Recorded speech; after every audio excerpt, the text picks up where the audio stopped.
Assalamualaikum warahmatullahi wabarakatuh. Alhamdulillahirabbil alamin. Allahumma sholli ala Muhammad wa ala ali Muhammad.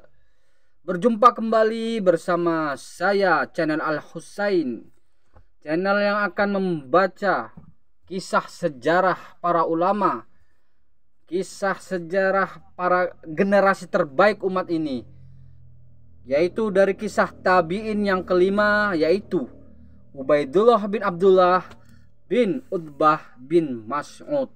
Episode sebelumnya kita membaca tentang keilmuannya dan akhlaknya bersama murid-muridnya.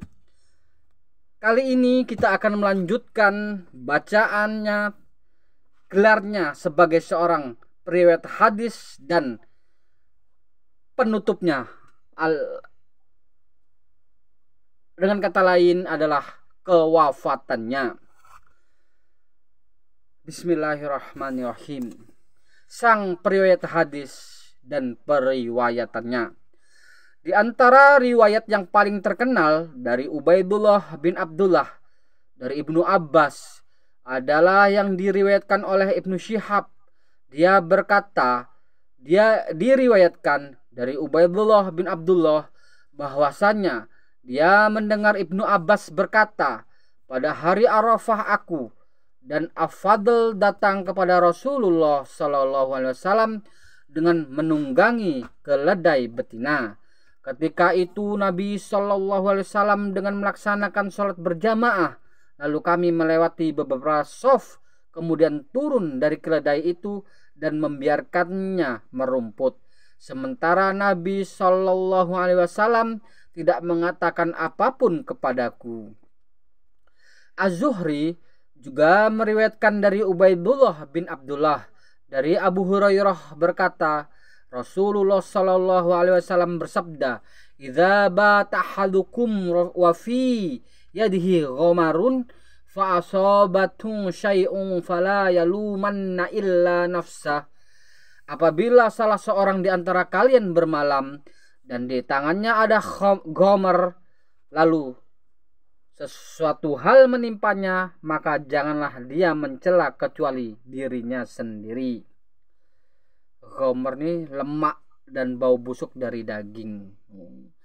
Di dalam hadis ini Rasulullah SAW mengkhususkan untuk mencuci tangan dari lemak dan bau busuk daging.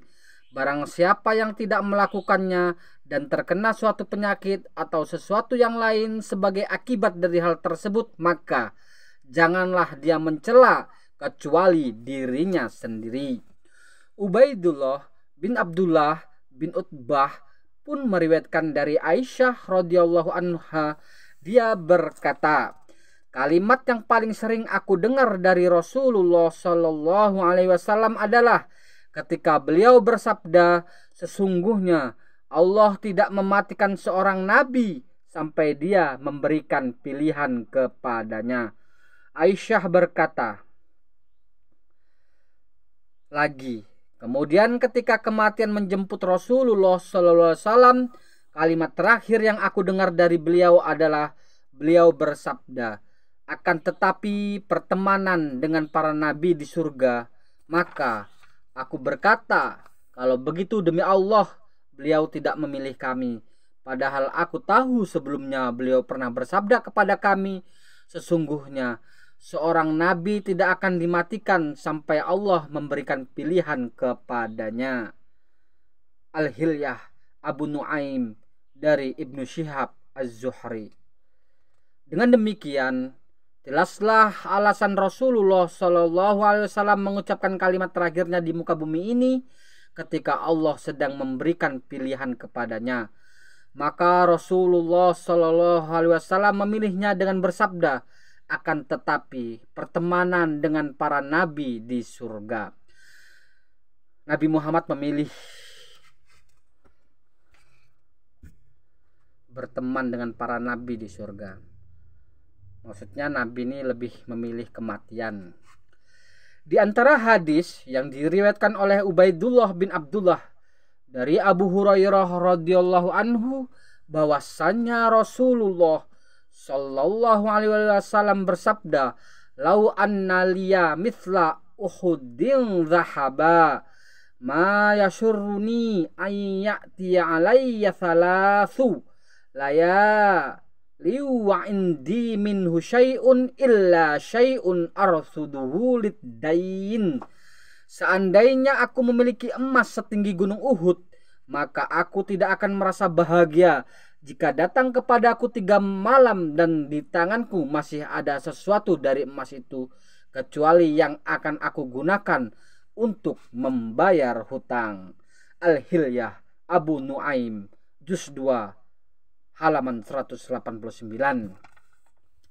Kini kami tinggal menyebutkan dari siapa saja ahli fikih kita ini meriwayatkan hadis. Yang termasyhur di antara mereka adalah Aisyah Ummul Mukminin radhiyallahu anha, Abu Hurairah, Ibnu Abbas, Ibnu Umar, Abu Sa'id Al-Khudri, An-Nu'man bin Bashir, Maimunah binti Al-Harits, Ummu Salamah, dan Fatimah binti Qais. Semoga Allah melimpahkan keridhaan kepada mereka semua. Sedangkan orang yang meriwayatkan darinya adalah Aun, saudara laki-lakinya yang juga seorang ahli hadis, muridnya Ibnu Syihab Az-Zuhri dan Abu Az-Zinad. Semoga Allah merahmati Ubaidillah. Salah seorang muridnya pernah mengatakan, Ubaidullah bin Abdullah adalah orang yang aku harapkan untuk mendapatkan sesuatu yang hanya bisa aku dapatkan darinya. Dia banyak meriwayatkan hadis, memiliki ilmu yang bermacam-macam dalam hal periwayatan, dan ilmunya tidak pernah habis di hadapan murid-muridnya. Kami juga menambahkan kepada hal tersebut perkataan yang berulang-ulang tentang dirinya dari para rawi, murid-muridnya, dan orang yang hidup sezaman dengannya. Di samping jumlah hadis dan periwayatan yang sangat banyak, dia adalah orang yang thiqah serta imam dalam bidang hadis dan periwayatan. Namun sedikit sekali mengeluarkan ijtihad dan pendapat. Dia tidak banyak dikenal dalam hal tersebut, akan tetapi yang dikenal darinya adalah keberadaannya sebagai seorang ahli hadis yang memiliki banyak periwayatan. Semoga keridhaan Allah dilimpahkan kepadanya. Amin. Bab selanjutnya adalah kewafatannya. Di akhir masa hidupnya, rahimahullah, Abu Zinad berkata, kerap kali aku melihat Umar bin Abdul Aziz datang kepada Ubaidullah bin Abdullah pada masa kekuasaannya. Terkadang dia melarangnya masuk dan terkadang mengizinkannya. Hal ini merupakan gambaran bagi kedudukan seorang imam yang faqih di sisi Amirul Mukminin Umar bin Abdul Aziz, yang pernah berkata tentang Ubaidullah, seandainya Ubaidullah bin Abdullah melihatku ketika aku terjatuh ke dalam perkara yang dia ketahui, niscaya urusanku itu akan menjadi mudah. Insyaallah. Demikianlah kenyataannya. Sampai setelah kematiannya pun Amirul Mukminin masih berharap sekiranya guru dan syekhnya itu tetap berada di sisinya untuk memberikan fatwa dan membantunya dalam memimpin kaum muslimin. Akan tetapi antara tahun ke-98 dan 99 Hijriah dia menemui kematiannya dan meninggalkan dunia kita ini. Dia pergi bersama jasadnya sementara ruhnya naik ke hadirat penciptanya. Namun ilmu yang dia tinggalkan tetap menjadi menara petunjuk di antara ahlu sunnah.